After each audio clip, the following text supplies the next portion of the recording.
Halo, selamat pagi Permisa. Kembali lagi bersama saya, Sela Agustina. Saya sedang berada di Pasar Ciruas, Kabupaten Serang, Banten. Kali ini saya akan meliput Pasar Ciruas di Kabupaten Serang, Banten. Pasar ini telah banyak diberitakan karena permasalahan sampah yang berserakan sampai pinggir jalan. Bukan hanya di area dalam pasar saja. Hal ini pedagang dan pembeli banyak yang mengeluh mengenai sampah yang berserakan ini. Di sini saya juga akan mewawancarai beberapa yang terkena imbasnya. I felt the earth beneath my feet, sat by the river and it made me complete. Oh, simple thing, where have you gone?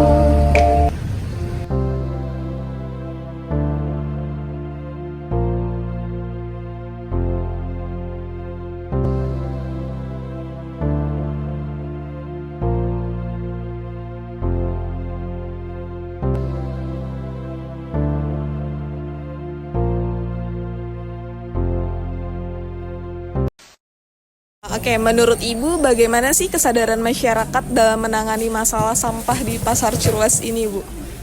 Kalau menurut saya kesadarannya masih jauh ya, masih minim gitu. Sebenarnya kalau bisa dilihat secara fakta aja sih ya Mbak ya. Ini lihat aja kayak gini nih, jadi sampah, Masya Allah gitu.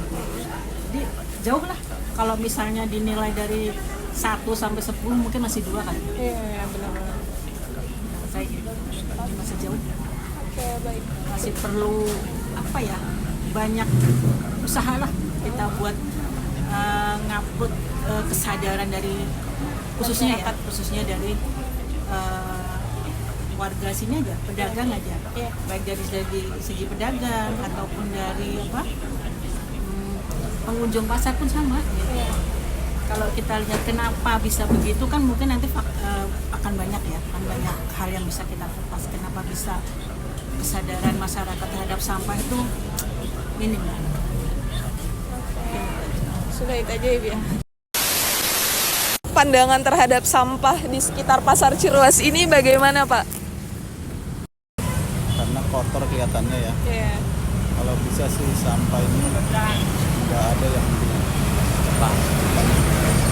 Ratakan sampah di belakang. Iya, buangnya ya, Pak ya? Ya harus bersih aja. Kalau saya pengennya sampah depan pasar ini bersih. Oke, baik. Kalau di Pasar Ciruas ini bagaimana sih Bu sistem kebersihannya gitu Bu? Kayak misalkan dia tuh pengangkutannya rutin atau enggak gitu kayak? Iya, kenapa bisa saking menumpuknya tiap harinya gitu? Berarti dipilah dulu ya. Kenapa bisa, sebenarnya Pasar Ciruas ini kan terbagi 2 ya, ada pasar atas, ada pasar bawah. Kenapa bisa menumpuk? Otomatis kan karena banyaknya pedagang ya kan. Terus kalau masalah pengangkutan sebenarnya ya seharusnya itu tiap hari. Cuma sempat beberapa bulan yang lalu tuh terkendala. Ini bisa ditanya cek ke pengelola kenapa bisa terkendala. Yang itu akhirnya menyebabkan sampai bertumpuk-tumpuk sampai keluar kan kemarin-kemarin tuh sampai bulan-bulan kemarin sampai jalan. Itu pertanyaan itu kenapa bisa bertumpuk ke atas kepada pengelola. Tapi untuk kita sebagai pedagang melihatnya sebenarnya setiap hari itu diangkut. Karena apa? Karena memang ada dari pedagang sendiri pun ada tarikan khusus untuk sampah. Jadi sebenarnya memang mengganggu sih buat pedagang sampah itu. Tapi ya harap kami bisa dikelola dengan baik gitu. Sebenarnya kalau misalnya kayak di perumahan aja ya, ada kan bank sampah gitu. Iya, ada sampah. Kalau mungkin banyak kenal itu kan, ada Bu Desti dan banyak lah. Nah itu saya tuh pengennya tuh kayak di pasar tuh, dan mungkin kembali ke pertanyaan pertama ya, bagaimana mindset masyarakat mengelola sampah itu gitu. Coba kalau misalnya pemikiran masyarakat itu udah bener gitu, bisa dikelola, ada sampah basah, sampah kering kayak gitu kan bisa dikelola gitu. Jadi ditempatkan ada Tempat bak khususnya sampah dipisah itu loh. Cuma itu kan titiknya harus ada kesadaran dari si masyarakatnya.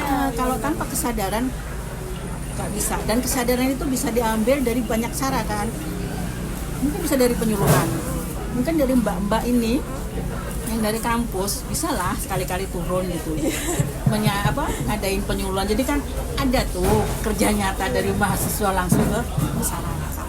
Jadi itu poin pertanyaannya, emang tiap hari diangkut, cuma yaitu nggak tentu waktunya itu kapan. Terima kasih banyak Ibu. Pasar Ciruas menghasilkan sampah dalam jumlah besar setiap harinya, didominasikan oleh limbah organik seperti sayuran, buah-buahan, dan bahan pangan lainnya. Namun keterbatasan sarana pengelolaan sampah menyebabkan penumpukan yang kerap, tidak terangkut secara tepat waktu. Dan penyebab masalahan sampah di sini karena kurangnya fasilitas dan pembuangan, minimnya kesadaran pedagang dan pengunjung. Oke, baik. Dari wawancara yang telah saya lakukan, dapat disimpulkan bahwa sumber utama dari masalah ini adalah karena kurangnya kesadaran diri dari masyarakat. Hal ini didukung karena pemerintahan kurang kerap dalam menyelesaikan permasalahan sampah ini. Dengan ini masyarakat tidak mau melakukan perubahan. Sekian dari saya, terima kasih.